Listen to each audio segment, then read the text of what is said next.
Jack and the Beanstalk. There was once upon a time a poor widow who had an only son named Jack and a cow named Milky White. And all they had to live on was the milk the cow gave every morning, which they carried to the market and sold.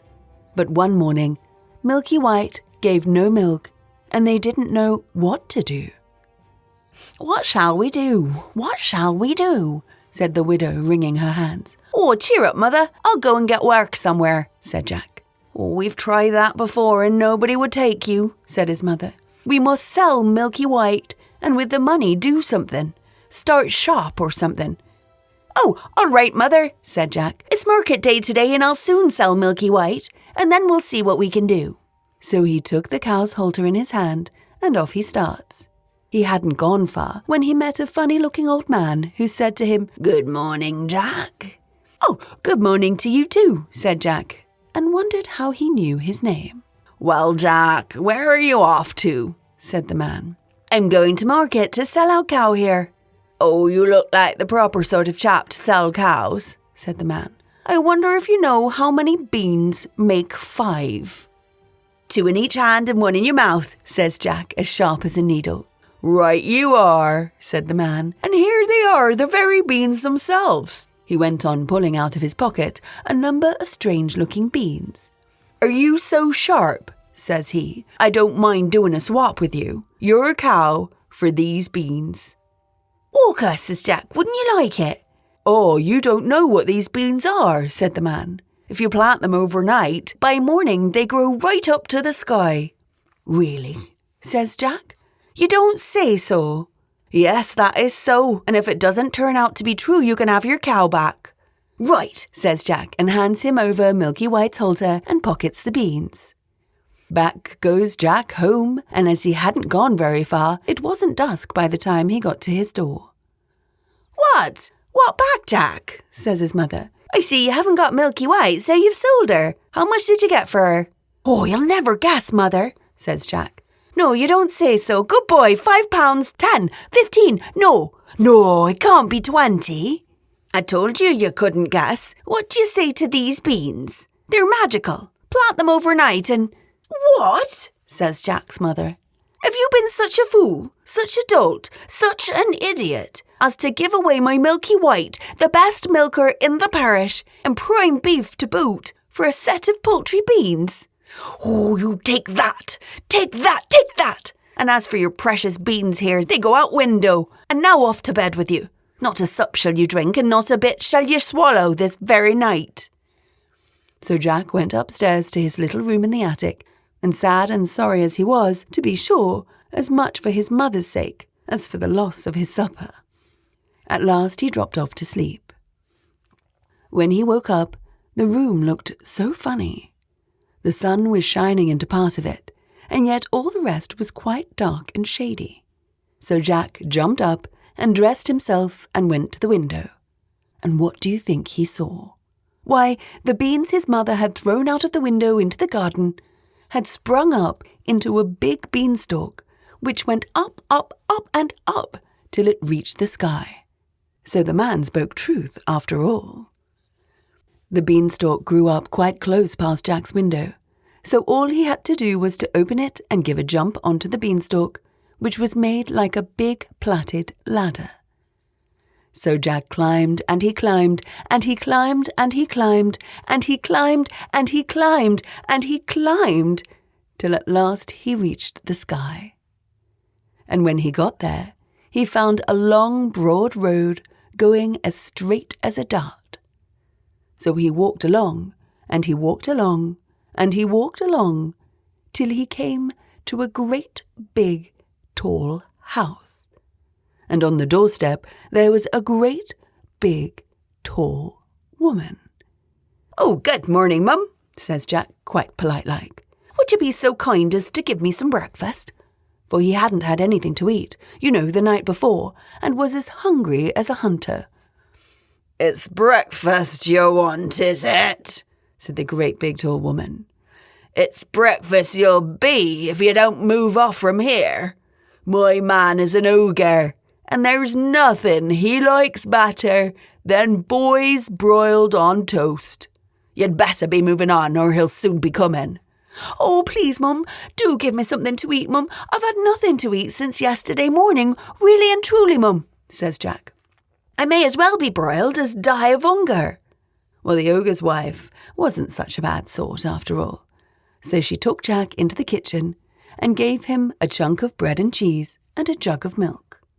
But Jack hadn't half finished these when thump, thump, thump, the whole house began to tremble with the noise of someone coming.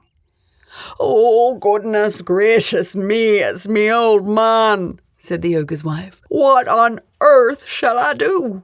Here, come quick and jump in here." And she bundled Jack into the oven just as the ogre came in. He was a big one, to be sure. At his belt he had 3 calves strung up by the heels, and he unhooked them and threw them down on the table and said, "Here, wife, broil me a couple of these for breakfast." "Oh, what's that smell?" "Fee, fi, fo, fum. I smell the blood of an Englishman. Be he alive or be he dead, I'll have his bones to grind my bread." "Oh, nonsense, dear," said his wife. "You're dreaming. Or perhaps you smell the scraps of that little boy you liked so much for yesterday's dinner. Here, go you and have a wash and tidy up, and by the time you come back, your breakfast will be ready for you." So the ogre went off, and Jack was just going to jump out of the oven and run off, when the woman told him not.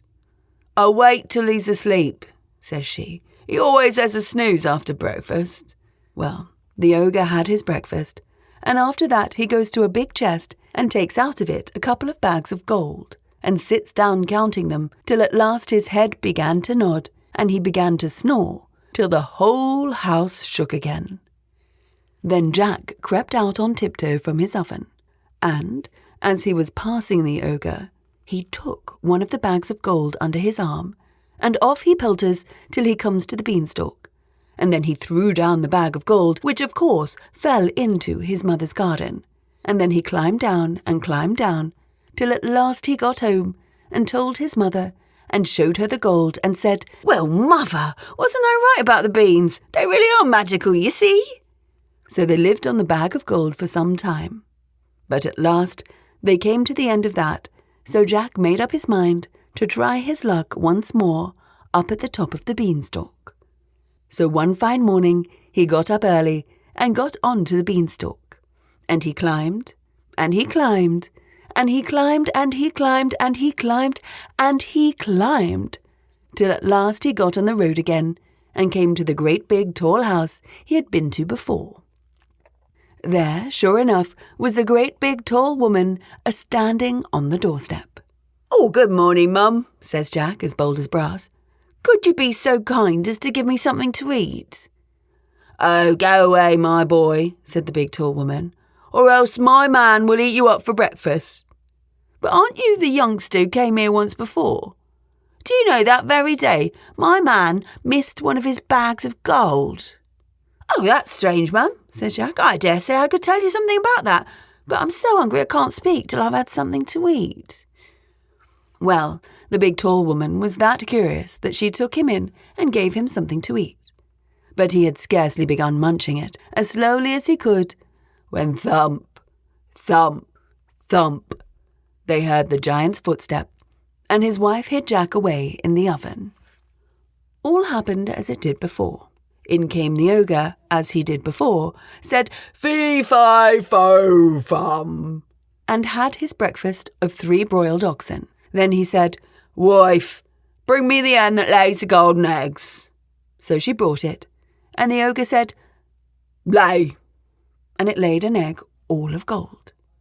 And then the ogre began to nod his head, and to snore till the house shook.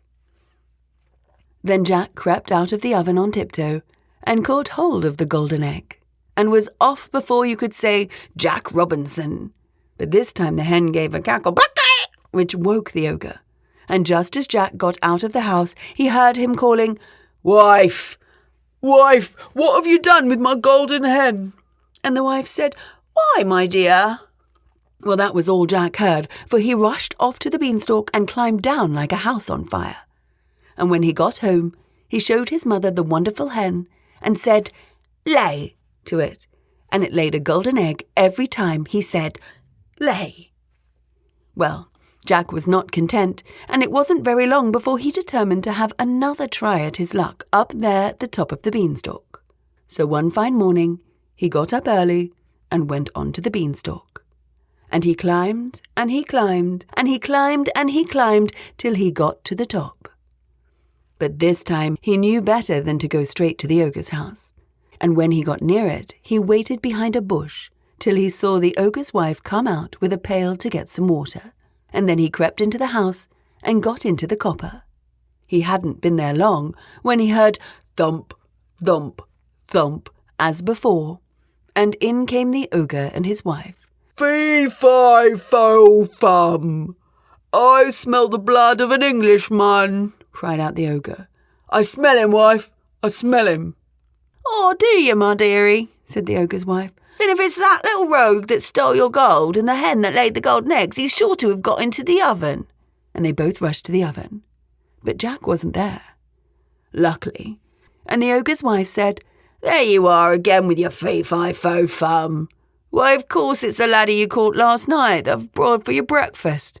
How forgetful I am, and how careless you are not to tell the difference between a live un and a dead un." So the ogre sat down to the breakfast and ate it. But every now and then he would mutter, "Well, I could have sworn," and he'd get up and search the larder and the cupboards, and everything. Only luckily he didn't think of the copper. After breakfast was over, the ogre called out, "Wife, wife, bring me my golden harp." So she brought it and put it on the table before him. Then he said, "Sing," and the golden harp sang most beautifully. And it went on singing till the ogre fell asleep and commenced to snore like thunder. Then Jack lifted up the copper lid very quietly and got down like a mouse and crept on hands and knees till he got to the table, when he got up and caught hold of the golden harp and dashed with it towards the door. But the harp called out quite loud, "Master! Master!" and the ogre woke up just in time to see Jack running off with his harp. Jack ran as fast as he could, and the ogre came rushing after, and would soon have caught him, only Jack had a start and dodged him a bit and knew where he was going. When he got to the beanstalk, the ogre was not more than 20 yards away, when suddenly he saw Jack disappear like, and when he got up to the end of the road, he saw Jack underneath climbing down for dear life. Well, the ogre didn't like trusting himself to such a ladder, and he stood and waited. So Jack got another start. But just then the harp cried out, "Master! Master!" and the ogre swung himself down onto the beanstalk, which shook with his weight. Down climbs Jack, and after him climbed the ogre. By this time Jack had climbed down and climbed down and climbed down till he was very nearly home. So he called out, "Mother, mother, bring me an axe, bring me an axe!" And his mother came rushing out with the axe in hand. But when she came to the beanstalk, she stood stock still with fright, for there she saw the ogre just coming down below the clouds. But Jack jumped down and got hold of the axe and gave a chop at the beanstalk, which cut it half in two. The ogre felt the beanstalk shake and quiver, so he stopped to see what was the matter. Then Jack gave another chop with the axe, and the beanstalk was cut in two and began to topple over. Then the ogre fell down and broke his crown, and the beanstalk came tumbling after. Then Jack showed his mother his golden harp, and what with showing that and selling the golden eggs, Jack and his mother became very rich, and he married a great princess, and they lived happily ever after.